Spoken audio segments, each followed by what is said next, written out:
নমস্কার, আমি রুদ্র পলাশ। শুরু করছি প্রহর ভাঙার পদাবলী। এটি আমার উপত্যকা ধুয়ে দিচ্ছে নদী কাব্যগ্রন্থের অন্তর্গত একটি সিরিজ কবিতা। আমি সেটাই পাঠ করে শোনাচ্ছি। প্রহর ভাঙার পদাবলী। 1। তোমাদের গল্পগুলো শুনতে শুনতে নিজের গল্পটাই বলা হয়ে ওঠেনি, অথবা তোমাদের গল্পের ভিড়ে রাখতেই পারেনি জল জঙ্গলের নদীটিকে। অথচ প্রতিটি জোয়ারে কিংবা ভাটায় তার বুকের ভিতর দিয়ে বয়ে গেছে স্রোত, আর খরমের সবটুকু রং গেছে ধুয়ে। একটু নিচু হও, কান পেতে দাও, মাটির সমস্ত রেণু গেয়ে উঠবে প্রহর ভাঙার গান। পর্দা যাবে উঠে, কাহিনীর মোচড়ে মোচড়ে জ্বলে উঠবে আলো নির্ঘুম রাতের। 2।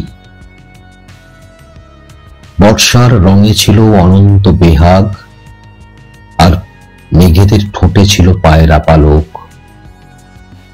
ধারা স্রোতের ফোঁটারা নেমে যেত পেয়ারা পাতার শরীর ছুঁয়ে, আর ঘাসেদের ঘর বাড়ি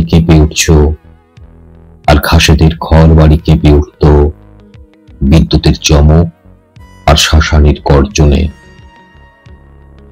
তবু অসংখ্য হাওয়ার পায়ে হুল্লোড়ের নাচ, আর কাদা মাটি এঁকে দিত আনন্দ গান। তাই পথের পাশের নদীটির বুক জুড়ে উথালের ঢেউ। অথচ বেশিরভাগ বাড়ির উনুনে ছিল না কোনো আগুন। হাড়ির ভেতরে জল বসে থাকতো হাঁটু গেড়ে, হাড় ভাঙা খাটুনির চালে শৃঙ্গারের শব্দ শুনবে বলে। এরপরও যদি হেসে উঠত চাঁদ হেলা বটের পাঁজর ফুঁড়ে, অকাল বোধনের গল্প ছড়িয়ে যেত প্রত্যেক বাড়ির উঠোনে উঠোনে। 3। শিশিরের শব্দে হেসে উঠত তুলো মেঘের আকাশ। পটভূমিতে দিগন্ত রেখে আমাদের কেউ কেউ উড়ে যেত সবুজের সমারোহে। ছেঁড়া পাতার পোশাকেও উৎসবের আলো জ্বলে ওঠার দীর্ঘ অভিজ্ঞতা থেকেই বটের ছায়া জেনে গিয়েছিল যে জোনাকি বেলায় ভেসে আসবে অসংখ্য ঢেউ, আর আড়াল নেবে তার উলম্ব শিকড়ের ভিড়ে। তবু স্বাভাবিক গল্পগুলো বাদ দিলে সদ্য বর্ষার পরেও চাতকের কেউ কেউ গেয়ে উঠত জলের প্রার্থনা গীত, আর নিম্নচাপের নিম্বাস ছড়িয়ে যেত দুয়ারে দুয়ারে। এরপর বেজে উঠত সালিশি সবার বিয়োগল, সারা গ্রাম বসে যেত গোল হয়ে ঘিরে। 4। হাঁটতে হাঁটতে যে আকাশটা দেখছিলাম, তার একদিকে চাঁদ, অন্যদিকে সূর্য। দুদিকেই অসংখ্য শস্য ক্ষেত, অসংখ্য পাহাড়, জঙ্গল, নদী। চাঁদের আলো ভিজিয়ে দিচ্ছিল যে ঝরা পাতা, তারা একদিন জুড়ে ছিল আমাদের ডালপালায়, আর সূর্য কিরণ ছড়িয়ে যাচ্ছিল অচেনা ঢেউয়ের ভাঁজে ভাঁজে। তবু গত জন্ম ফেলে রেখে আগামী জন্মের দিকেই পা রাখছিলাম বলে ঘন ঘন ঋতু পরিবর্তনের মাটিতে ফুটে উঠছিল বিচিত্র রঙের দাগ। স্থানিক জন্মের ধুলো মাটি গেয়ে উঠছিল শিশিরের হেমন্ত গান। অথচ আমাদের লক্ষ্যের পরিধিতে যেটুকু বোধের নির্মাণ চলছিল, তাতে দেখলাম সেই সব দাগের কাছে তুচ্ছ হয়ে যাচ্ছে সমস্ত আগ্নেয় ক্ষত। 5। বিকেলের রোদে গরুদের ঘুরে জেগে উঠছিল ধুলোর মায়াগান। আলপথের ঘাসেরা নেচে উঠছিল রাত পোকার নুপুরে নুপুরে। দল বেঁধে ঘরে ফেরা পাখিদের ডানাগুলো মেখে নিচ্ছিল সিঁদুরের রং, আর বিন্দু বিন্দু সোনার রেণু জমা হচ্ছিল প্রান্তিক জনপদের গভীর নির্জনতার মূল চাদরে। তাই তো অজস্র শাঁখের ফুঁয়ে হেসে উঠছিল নিকানো উঠোন। অথচ নদীর যতটুকু জল দোলা দিয়ে যাচ্ছিল তার প্রতি টানেই ছিল ভাঙনের গতি। তাই সেই নির্জন প্রান্তরের লেজের কাছে বসে আমাদের ভাবতেই হচ্ছিল হাড় হাবাদের কালির ঘনত্বের কথা, তার স্থায়িত্বের কথা, যা অল্প সময়ের ব্যবধানে আছড়ে পড়বে প্রতিটি বাড়ির দুয়ারে দুয়ারে আর বেজে উঠবে কান্নার রোল। 6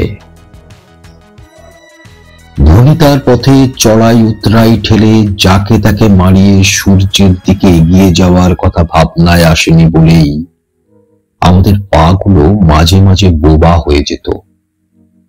বিষণ্ণ দুপুরের কোলে কখনো কখনো ডুব করে উঠত বাদল মেঘ।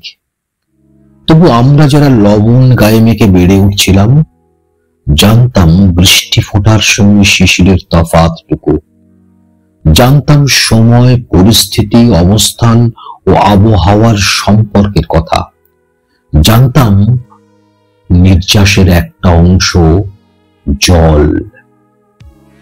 তাই আমাদের দৈবিক খাবারে ভাতের থেকে জল এতটাই বেশি ছিল যে আলো ফুটলেও রাত পেরোনো ভাত জল, আলো ডুবলেও রোদ পেরোনো ভাত জল।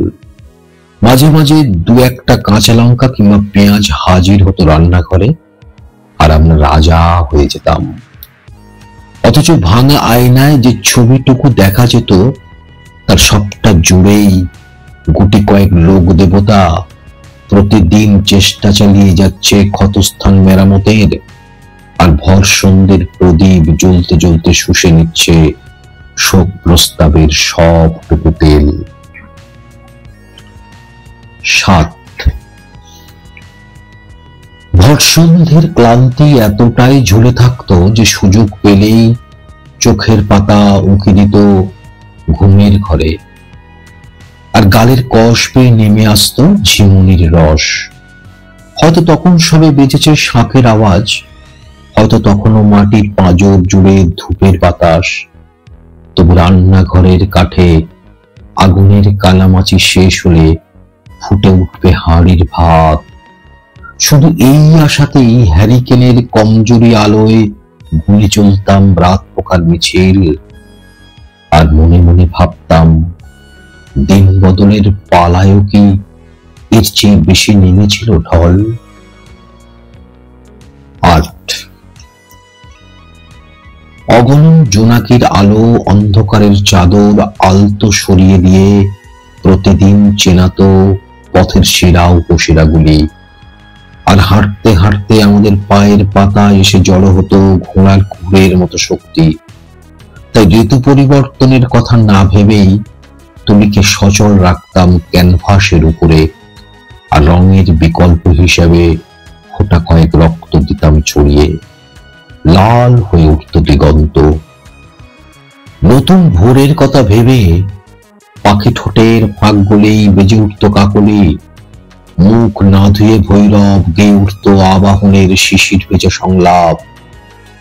তবু গলার কাছে আটকে থাকা কাঁটার অসহ্য পুটুলি বয়ে বেড়াতো আমাদের কেউ কেউ, কারণ হয়তো গত রাতেই তার শিউলি হাত বদলের পরে চলে গেছে অন্য কোনো প্রেমিকের আপাত নিরাপদ বাগানে।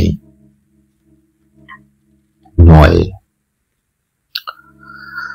দাবানল নিয়ে হাঁটছিলাম বলেই হয়তো তুষারপাত ও বজ্রগর্ভ মেঘ সঞ্চালনের মুহূর্তগুলো উন্নাসিকের মতন গিয়েছে এড়িয়ে, অথবা ধর্তব্যের মধ্যেই আনেনি লোনা পানি ঘনত্ব পরিমাপের বহু সিদ্ধ গাণিতিক সমীকরণ। তাই তো উপত্যকার মাটির নিচে অজান্তেই জমা হয়েছিল অনিবার্য ভঙ্গুরতা, যেখানে চেনা পথের ঢেউ তরঙ্গ পাল্টে ফেলছিল তার স্বাভাবিক গতি, আর আমাদের নামে থেকে থেকে জারি হচ্ছিল নির্বাসনের নিশ্চিত পরোয়ানা। তবুও কেউ রাজি ছিলাম না নিঃসঙ্গপুরের স্থায়ী বাসিন্দার কোনো পরিচয় নিতে। অথচ পরিস্থিতির সমস্ত উপকরণ এত অনিয়ন্ত্রিত ছিল যে না চাইলেও যে যার ডিঙিতে উঠে পড়ছিলাম অন্যের কথা না ভেবে, আর অনুকূলের হাওয়ায় আপন আপন স্বাস্থ্য পুনরুদ্ধারের কাজ এতটাই ব্যস্ত রেখেছিল যে ইতিহাসের পাতায় হেঁটে আসার বিন্দুমাত্র অবকাশটুকু জোটেনি। কাজেই আমাদের গাছের সমস্ত পাতা ঝরে অবশিষ্ট যা দাঁড়িয়েছিল তা নিশ্চিতভাবে আমের শুকনো ডাল।